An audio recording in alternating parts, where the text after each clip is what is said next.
Vamos começar agora a criar os primeiros usuários, os grupos, as máquinas e assim por diante na minha rede. Vou abrir novamente a interface do Active Directory e os computers. E o Active Directory permite fazer um negócio muito interessante, que é justamente criar o que nós chamamos de containers, ou unidades organizacionais. Qual que é o objetivo? A ideia é justamente criar uma estrutura que te facilite, como administrador, organizar os objetos da sua rede. Então eu posso fazer o seguinte, clicar aqui, vou clicar no primeiro nível, botão direito, novo, unidade organizacional.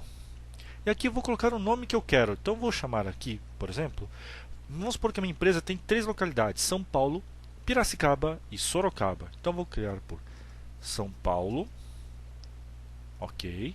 Vou criar as outras localidades.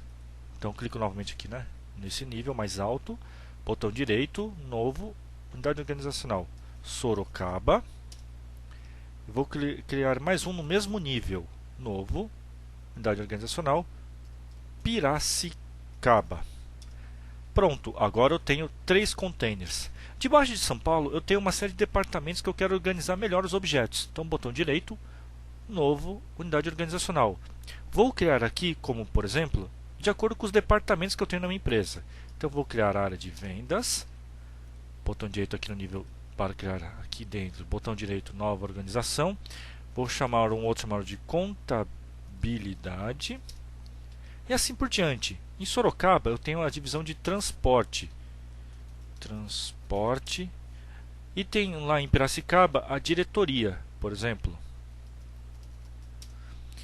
A forma como você vai criar esses containers não importa. O objetivo é evite utilizar o organograma da sua empresa, pois isso aqui não deve refletir de forma alguma o organograma da sua empresa. Ele tem que ser uma estrutura fácil para você, administrador, poder gerenciar seus objetos. E agora eu vou começar a criar alguns usuários. Então, por exemplo, em vendas eu tenho alguns usuários. Então eu vou clicar aqui dentro do container onde eu quero criar, botão direito, novo, usuário. Esse usuário eu vou criar o meu primeiro, que é o Fábio. O último nome, sobrenome é Rara.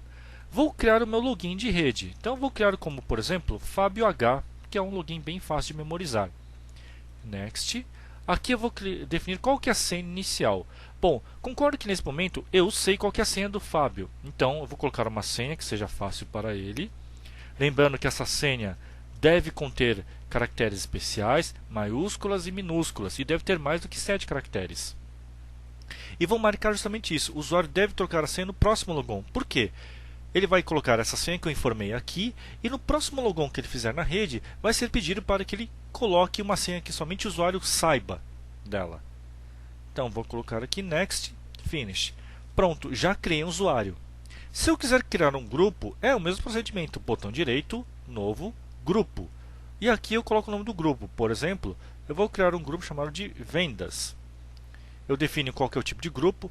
Por padrão, grupos, quando nós utilizamos para departamentos ou áreas, nós criamos como global. Se você vai criar um grupo de acordo com o tipo de recurso que vai ser acessado, como por exemplo, grupo que tem acesso ao banco de dados, grupo de acesso a uma pasta específica, você pode criar como domain local. Tá? Para a estrutura mais simples, você já pode começar com um grupo global e do tipo segurança. Clique em OK. Perfeito. Se eu clicar novamente agora no Fábio Rara, eu posso colocar ele dentro desse grupo de vendas da seguinte forma: member of ou membro de, clico em adicionar e aqui eu coloco o nome do grupo que eu acabei de inserir agora. Mando verificar o nome. Perfeito, achou. Clique em OK. Agora o usuário Fábio pertence ao grupo de Domain Users e o grupo de vendas. Se eu clicar em vendas e clicar em membros, eu vejo que o Fábio já pertence a esse grupo. Perfeito.